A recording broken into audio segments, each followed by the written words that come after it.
Hey everybody, Dirili here. Thank you so much for joining me for another episode of Code Realize Guardian Rebirth. This is Chapter 1. We previously did the prologue. And now let's get started on our story for today. I had a dream. Yes, a dream. A dream about long ago. When I awoke, Father was gone. I still have Father. I must wait for him. I have no other memories, and I don't even know who or what I am. But this doesn't sadden me. He had left a note for me at the mansion. It had a number of rules written in it. Never leave this mansion. I will come back for you, I promise. Lastly, it said this. You must never break these rules, no matter what. If you do, nothing but misfortune will come. Besides, you are a monster. But I broke those rules. That's what caused this to happen. People chased me and called me a monster. I even brought misfortune down upon those who have accepted me and tried to love me. And since then, I have kept myself shut in that room for a long, long time. Because I am a monster.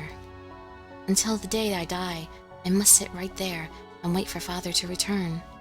That is what I believed. The sound of birds chirping slowly raises me from my dreams into consciousness. I feel a gentle breeze blowing. I'm not in that room anymore, that comforting yet lonely cradle. It comes back to me. Lupin took me away. I open my eyes to see a field of grass stretching as far as the eye can see. Ah, you're finally awake. Why do you look so stunned? I see. Is it because I'm too handsome to be believed? I get that a lot. Every time I look in the mirror, in fact. Oh my, who is that dashing young man on the other side of the glass? All the time. It's not that. Huh, I suppose humor isn't your thing. Why do you look so surprised then? Don't tell me you forgot about yesterday. I woke up and you were right in my face. It was something of a shock.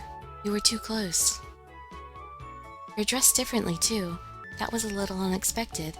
You look like a different person. Great. I wanted you to be surprised. You did? Why? Isn't it obvious? I needed to see some expression on your face other than sad or blank. And why is that? We are going to be in each other's company for quite some time. It's important that we get to know one another better. But what do you mean? You are full of questions, aren't you? It's because... Well, why don't we have something to eat first? Just a nibble.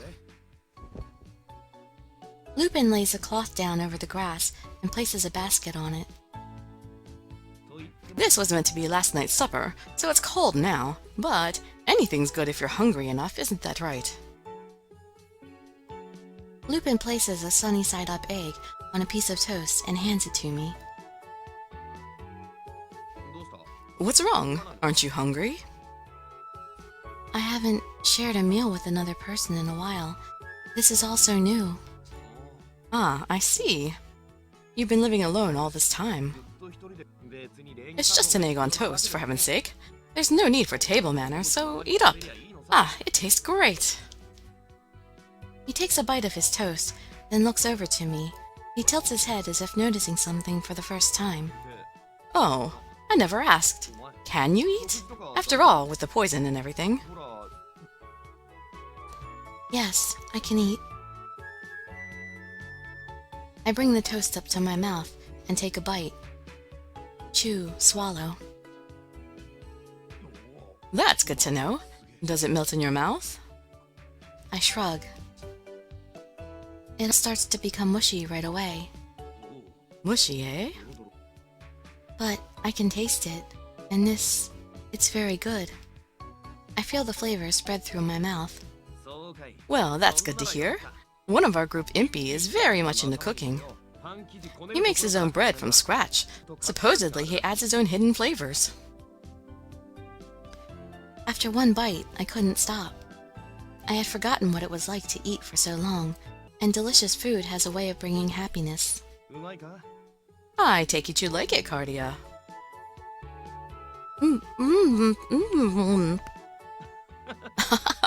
Don't talk with your mouth full. I swallow my current mouthful and ask again. How do you know my name? You were my mission. I make sure to study up on the targets of my heists. Study up? How did you find out about me? I happened to procure some confidential materials from the British government. Procure? Well, steal, if you want to be precise. There's nothing I can't steal. Money, jewels, information. Why did the government have information about me in a secret file? This is just one of many questions I have, but I need to know about this man. So, you're really a thief? If you're going to use that word, I must ask that you say amazing first. An amazing thief. Exactly. Arsène Lupin, master thief and robber supreme. I have plans for my name to go down in history.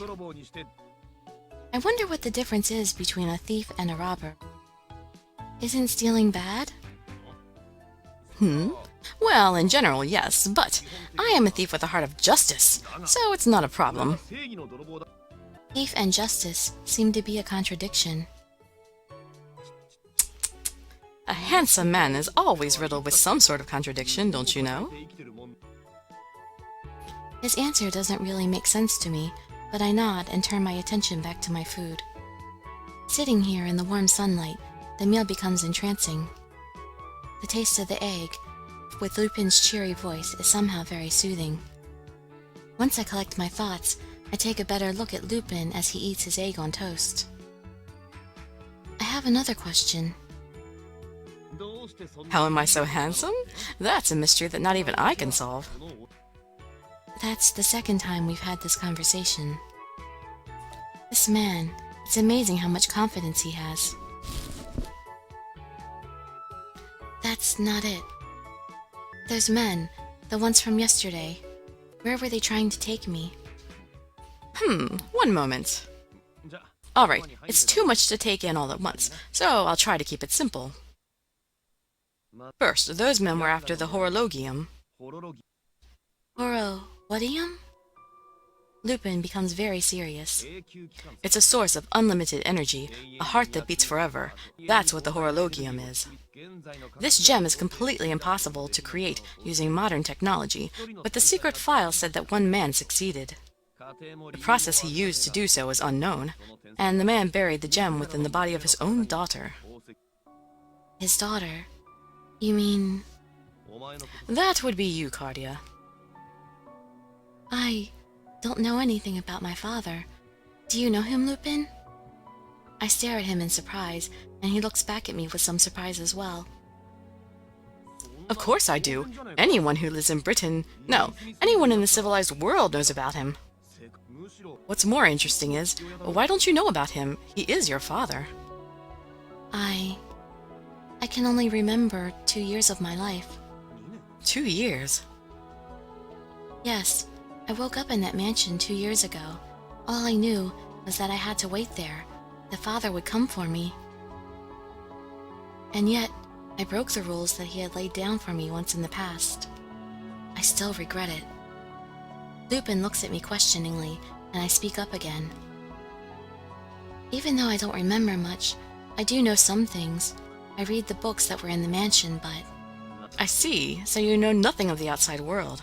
You have knowledge, but no life experience. I was waiting for Father all that time.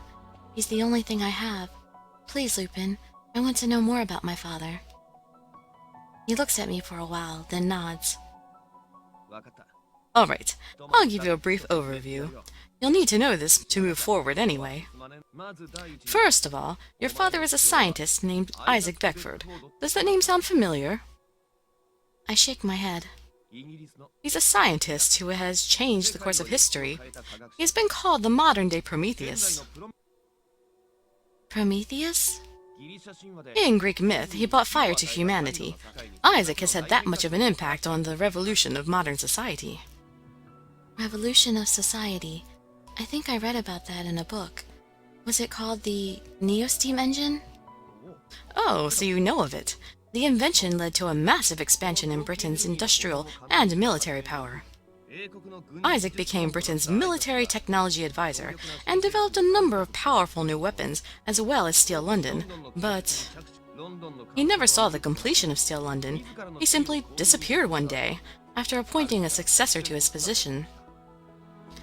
This all seems like a story about a faraway land and doesn't sound real. That man is really my father?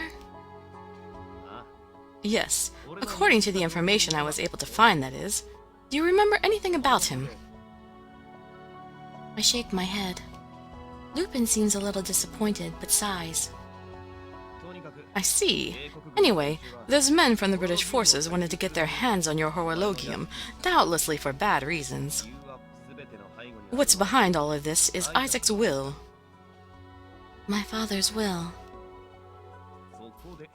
That is when a certain dashing gentleman thief decided to snatch you away from the hands of your captors. All this information is flooding into my head, and I feel a little dizzy. I must look very serious, because Lupin smiles as if to lighten the mood. I'm sure all this is hard to wrap your head around. I'll tell you whenever you want, so just take it in little by little. Okay, I'll do that. Now it's my turn to ask questions. I'll answer what I can. About the horologium, is it true? Do you really have it inside your body? Is it your heart? I nod. It's true. There is a gem embedded in my body. I started to undo my clothing to show him. Huh? What are you doing? This is the horologium, isn't it? He looks surprised for a moment, but Lupin's expression turns serious as he looks at my chest. A strange gem. It gleams on my chest like a beating heart. A glowing blue crest spreads across my chest with the gem in the center. The horologium is shaped like a flower. A large blue gem, shaped like a rose, spreads across my chest, piercing my skin in places. I have no idea what effect this stone has on my body, but I have to consider that the poison in my body has something to do with this gem. I don't know anything about this. Other people don't have it, only me. What is it? I want to know. All right. I'll tell you everything I know, but before I do, I need you to do something. What's that? Please, put your clothes back on. Why? Why? I mean, it's hardly ladylike etiquette. Lupin turns away. Etiquette. I read about that in the mansion's books. Etiquette is of the utmost importance in how men and women interact. I see. So, having my shirt off is improper. Okay. I put my clothing back on and sit up. Is this better? Much, thank you. You're lucky I'm a gentleman. If I wasn't, you don't know what might have happened. I'm sorry. Oh no, I'm not mad. Not having a memory is one thing, but having no common sense is quite another. Lupin inhales sharply, then turns to me with something of a puzzled expression. I've been wondering this whole time why you haven't asked me what's going to happen, you know? Is that something I should ask you? You don't have to, but I did capture you. Aren't people usually curious about what their captors plan to do with them? I think for a moment. It really doesn't matter. Doesn't matter? You're an odd one, mademoiselle. A thief with a heart of justice is somewhat odd, too. That's true. Well, seeing as we're both oddities, we may get along pretty well. That makes things easier. My headquarters are in London. We'll be heading there soon. London. Yes, Steel London. You mentioned that before. What is Steel London? You honestly don't know? My, you really are sheltered. I told you, I never left the mansion. Sorry, I wasn't making fun of you. London is a city of steam, with something of an ill reputation. A city of steam? I can't imagine such a thing. That's all right. You'll know it when you see it. If you've never been there before, you're in for a surprise. I have a question. Certainly. Ask me anything. I'll answer whatever you want. Why do you want to capture me? Are you after the horologium too? I thought you would be a clue to discovering Isaac's plan. I'm really searching for Isaac. He disappeared years ago, so most would assume that he's long dead. However, he's still working from the shadows, and is up to no good. I have good reason to believe this. So, my goals are to stop whatever plans he has set in motion. I thought that you, being his daughter, might have some information for me. I suppose I was off the mark there. My father's plans. I have no doubt that you'll be important in reaching Isaac. I have a good sense for this sort of thing. You know, I ended up kidnapping you from the military, but could I have your cooperation in this matter? I'm sorry. I can't do that. Well, I didn't think it would be as easy as that. May I ask you why you don't want to help me? What happens to me doesn't matter. But I don't want to let my father down by breaking the rules he set for me. Lupin looks at me questioningly. I was told to stay in that mansion and wait for father to return. I hurt people. That's why I need to be kept away from everyone. This poison, it hurts and kills anything it touches. That's why I must stay here. That is what my father said in his note. He commanded you to live your entire life alone? Ha! A man like that has no right to be a father. Don't you listen to him. But... And another thing, Cardia. Don't you ever say you don't care what happens to you. No one is more important to you than yourself. If you want to find your father, you should go looking for him. How would I do that? London is a place of information. There is no better place to be in learning about someone than there. If you stay in that mansion, the military will just come for you again, and they won't be easily stopped next time. Those men, they feared me and called me a monster. Lupin is much better than those men.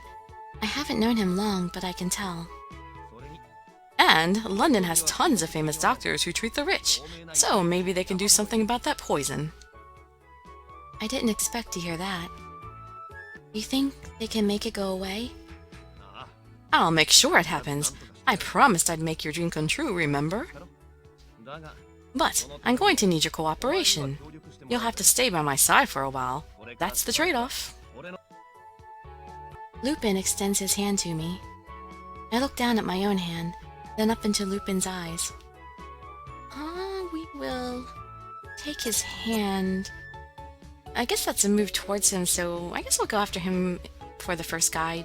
If it's a dating sim, right? I haven't really read up that much about the game, but alright, we'll go for him. Since he's the first one, early bird catches the worm. I nod hesitantly and take his hand. Excellent. The deal is sealed. I feel his strong grip through my gloves. When I see his smiling face, I feel a warmth in my chest, like a wind blowing into my heart. Now that we're settled, we just need to wait for him. For who? You'd better watch out. He's got a weakness for cute girls like you. I'm cute? Lupin smirks, then bows deeply. Of course, milady. Once we arrive in London, your beauty will draw the attention of many a man. You must beware of those sweet temptations, mademoiselle. Lupin's voice is both serious and formal. I nod meekly in reply. I was joking. You're supposed to laugh. I hear the sound of machinery from afar. Maybe those soldiers from last night have found us after all. I stiffen up. Lupin pats me lightly on the shoulder. Don't worry. He's with my group. He's just about as annoying as the British soldiers, though. Group? I wonder if whoever is approaching is the same person Lupin had mentioned before. I turn and see the machine draw closer, spewing black smoke and roaring. I remember it from last night, a metal box on wheels, a self-propelled machine. It was called an automobile. A horseless carriage is probably the most fitting description. It's so fast. It screeches loudly and comes to a stop in front of me. Lupin! Hey, you're alive! A man covered in soot wearing goggles sits in a seat atop the machine. Sorry I'm late. My beloved car wouldn't listen to me. Wait, who's the cutie? Ah, you decided against stealing the treasure and went to pick up girls last night. Introduce me, you bastard. Dolt, the cutie is the treasure. Say what? The man gets up to leave his seat. Fire bursts out from the machine, and a cloud of smoke surrounds us. Lupin quickly jumps in front of me to shield me with his body. When the blast subsides, I peek around Lupin to look at the newcomer. Ugh, the engine's done it again. Wait 2 minutes, cutie. Your prince will be right there to enact a romantic first encounter. But we've already had a first encounter. I love you! The man shouts in response for some reason, before diving underneath his vehicle. Ah, I knew this pipe was the problem. I want to get a new one, but money's tight. Alright, good girl. Good. A short time later, Done. All better. the machine releases another huge puff of smoke as he taps it with his wrench. Sorry about that. She's an unruly one, but she's in tip-top shape once again. Hey, Impy, is this thing really going to get us to London? How rude. If this genius engineer says so, then it's gotta be true. He stands in the smoke and looks at me.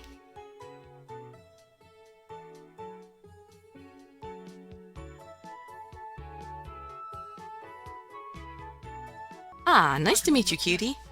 It is I, your very own prince, astride a white horse. He raises his goggles and smiles at me with his soot-covered face. Don't mind him. He's not a bad guy, he's just a scatterbrained tinkerer. Excuse me, that's distinguished engineer and great inventor, an amazingly good-looking man who knows what's what. Most importantly, a man who will one day land on the moon, Impy Barbicane. Ready, willing, and available. Nice to meet you. I'm Cardia. It's nice to meet you. Whoa, now that I get a closer look at you, you are ridiculously cute. I would swear Venus de Milo escaped from a painting. Venus de Milo is a sculpture. You can't even engineer a proper pickup line.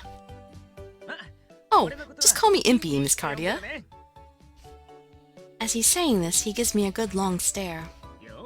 Well, you are a special one. If you desire full-service love maintenance, I can provide it. Let me give you the tune-up of a lifetime. I'm not sure how to deal with him. As Impy wipes his grimy face with a rag, Lupin hits him in the face with a punch. Ow! What was that for, Lupin? Enough chit-chat. Let's get going. The troops aren't idiots. We shouldn't stay here for too long. Alright. You're a better speaker with your fists as usual. That's not going to get you any girls, you know. I only use my fists to speak with people at your level. Oh, good. I guess I don't need to worry since there's nobody else at my level. Yes, you're on a level all your own. Impy is cheerful, while Lupin sounds annoyed. It's almost as if they're having different conversations. I'm turning the engine on.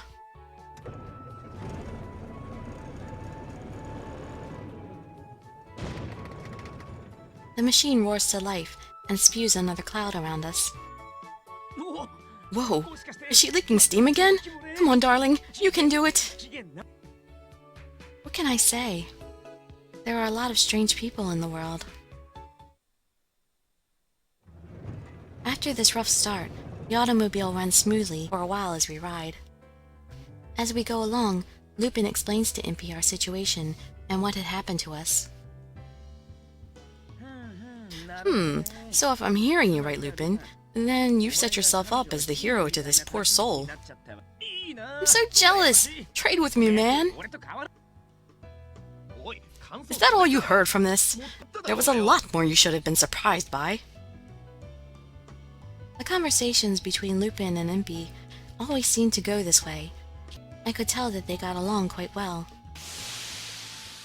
From time to time, the car screeches and releases a cloud of steam. It seems that this machine runs on steam power. The book in the mansion described steam engines, and diagrams of them always included a way to vent waste steam.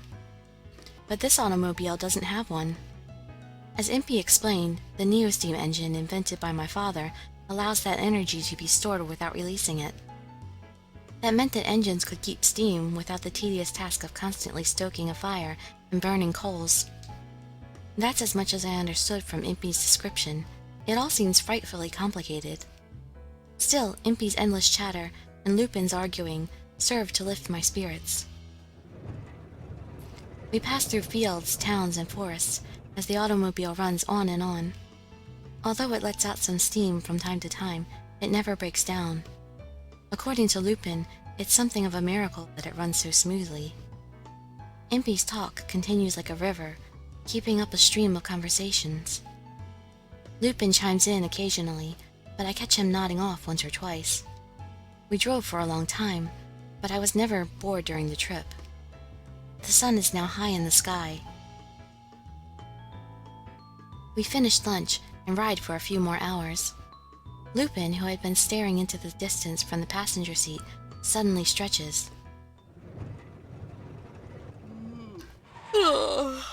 It's coming up. What is? Once we climb this hill, you'll get your first glimpse of Steel London.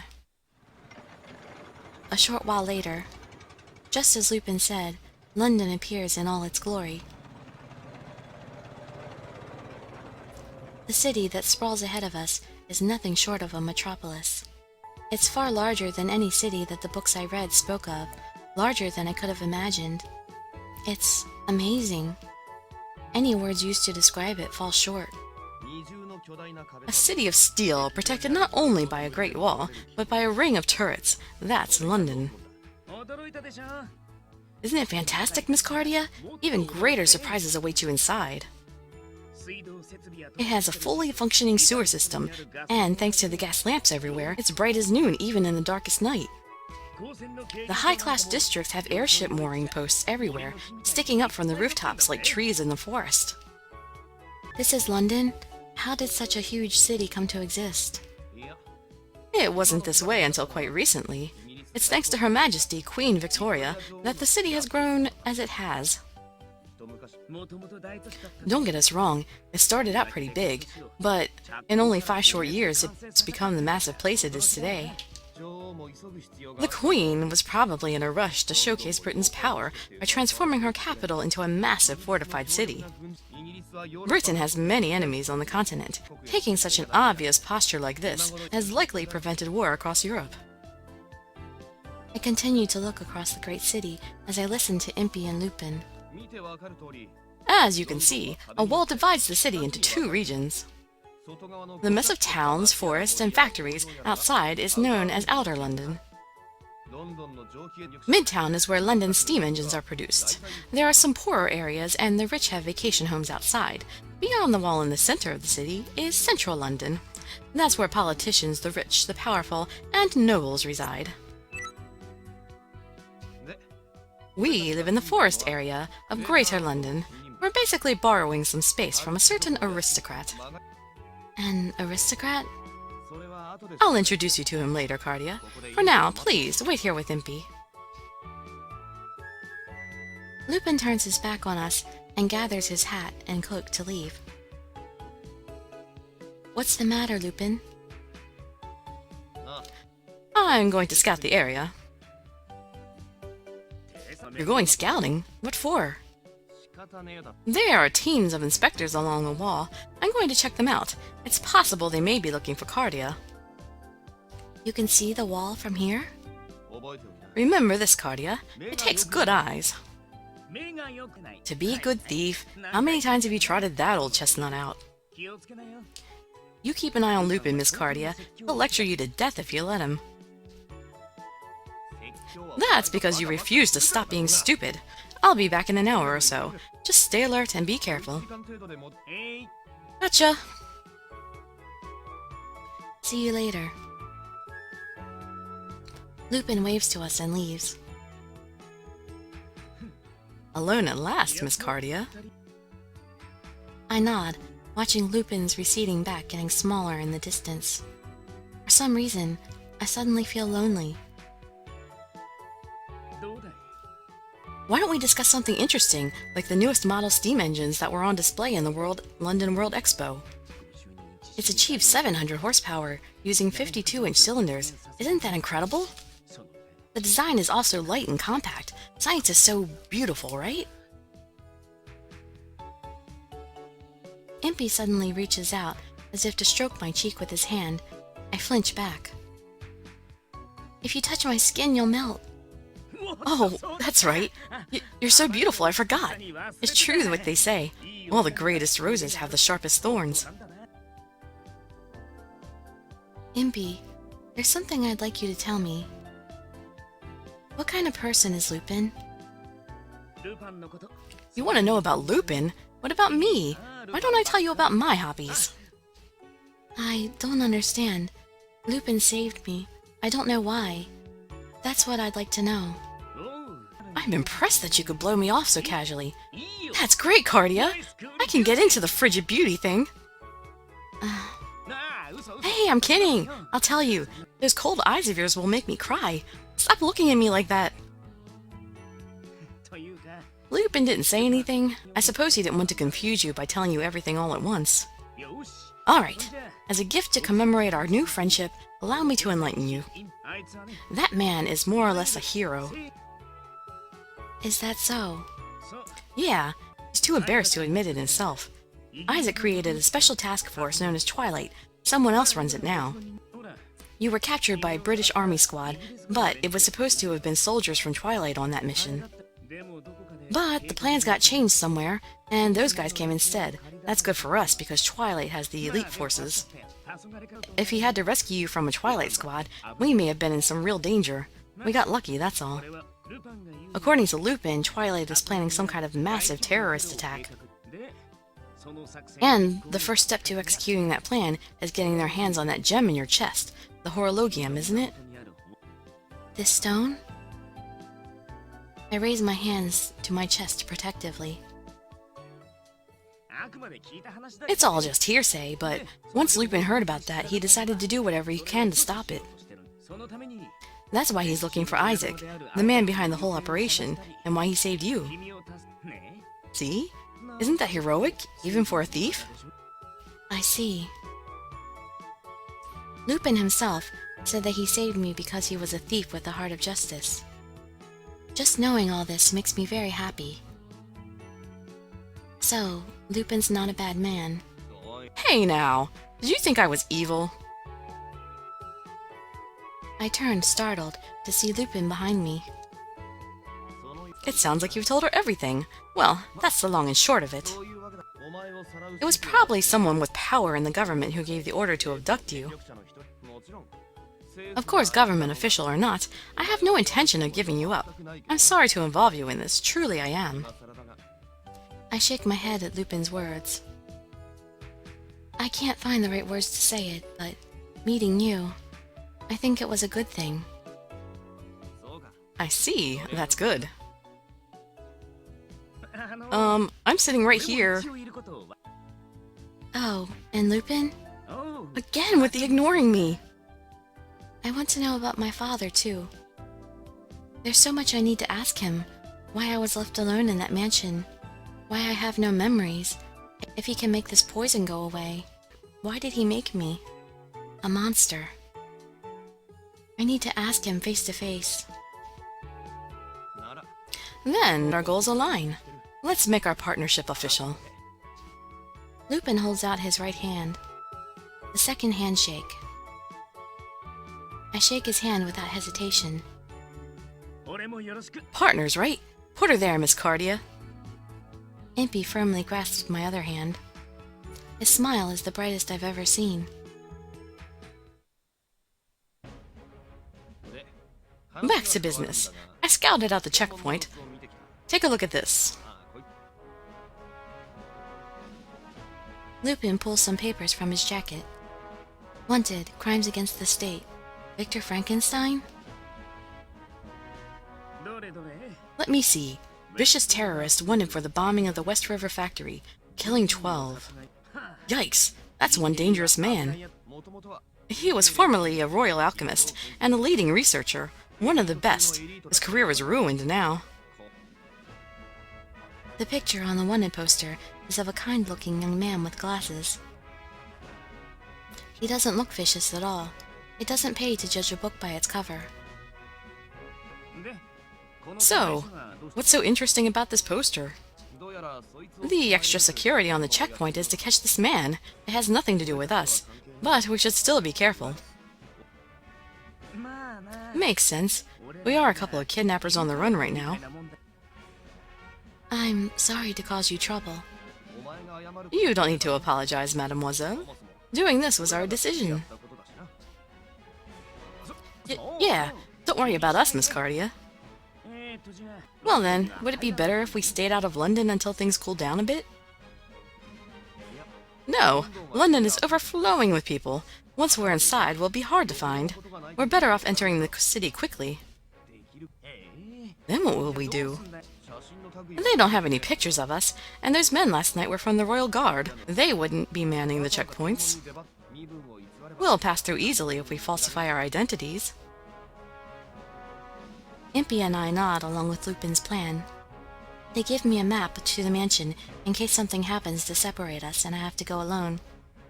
To be even more cautious, in order to avoid the three of us being captured together, we decided to split into two groups. I suppose it's safer for you to go with Impy for this. With Lupin's suggestion, Impy and I proceed to the checkpoint together. He and I are supposedly going to try to pass as a married couple to make it through. Impy and I. Two of us. Hey, don't look so concerned, Cardia. As your husband, it is my duty to support you through thick and thin. In sickness and in health. Now you may kiss the groom. Alright, that's enough. Just hurry up and get caught so you can reflect on your actions for a while. Why do I need to get caught? Be careful, mademoiselle. This is not a trifling matter, and your partner is Impy. I understand. What? Stop making it sound like I'm some kind of burden to her. We approached a huge gate. Okay, and at that point I'm going to go ahead and end the video because I don't want it to run too long. I know it's not really an ideal checkpoint, but I don't know when there will be one. So, I hope to see you in my future videos, and I'd be grateful for any likes, comments, subscriptions, or shares with your friends to show some support. Thank you so much for joining me, and I wish you all health, happiness, and safety. Dirili signing out. Bye-bye, everybody.